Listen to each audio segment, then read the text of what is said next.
Guys, classic, original, authentic beef stroganoff. Let me show you how we make it.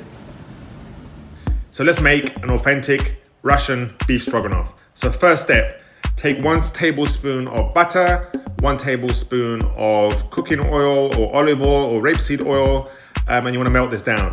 1 point, if you have a cast iron skillet or frying pan, it's so much better. I didn't have one at home. I wasn't at the restaurant today, so I'm using a non-stick pan. However, if you've got a skillet, I highly recommend it.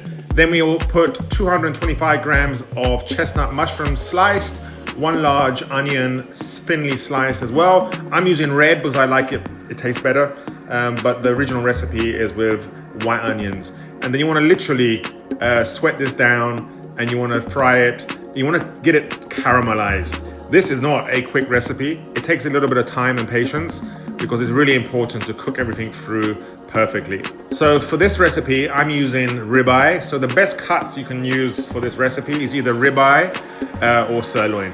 I love ribeye, so I'm gonna use ribeye. So once we've cooked through the mushrooms, you can actually see it now. It's starting to caramelize and cook through.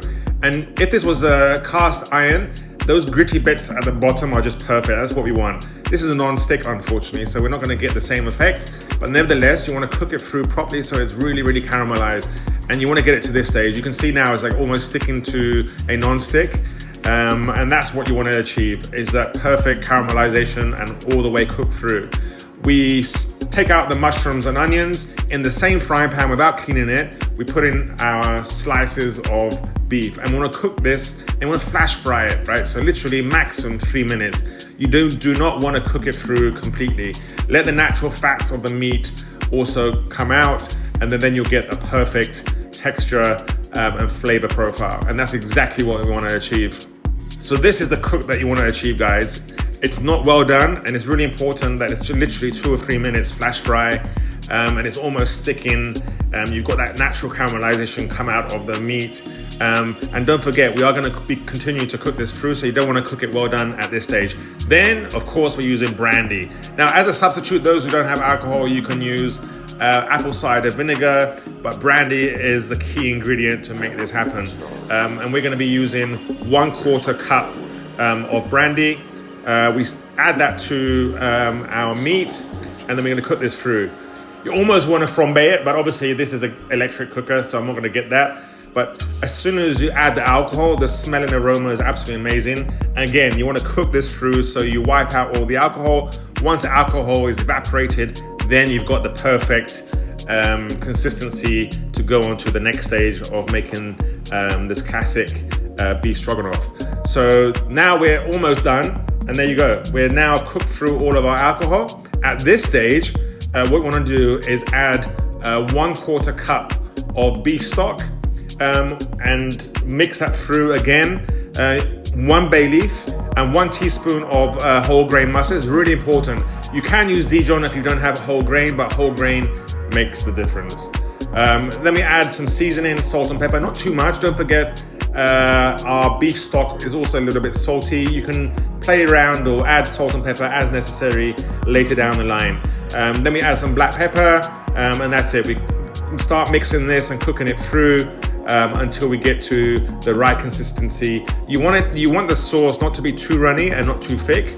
And once we've done that, then we get to the stage of adding our cream. So this is it, perfect. I mean, just look at that color.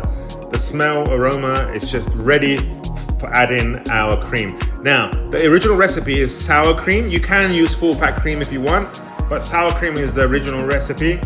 Once you put the cream in, make sure the heat is lowered to really, really low temperature. You want to cook this through maximum 10 minutes. And you want the color to be consistent, and that's the type of color that we're looking for right now. But we need to cook this through really, really well. We add some chopped fresh parsley, and then we didn't cook it through for the last 4 or 5 minutes, and then we're ready to go for serving. After 10 minutes, you've got the perfect consistency. As I said, you don't want it to be too runny, and you don't want it to be too thick. This is perfect consistency for a beef stroganoff. Let's go for serving this amazing dish. I'm gonna be using mashed potatoes. but you can also use rice or noodles. Well guys, a classic beef stroganoff made according to the original recipe.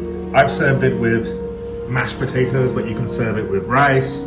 Traditionally it's served with either rice or mashed potatoes, but obviously in many restaurants now they serve it with shoestring fries.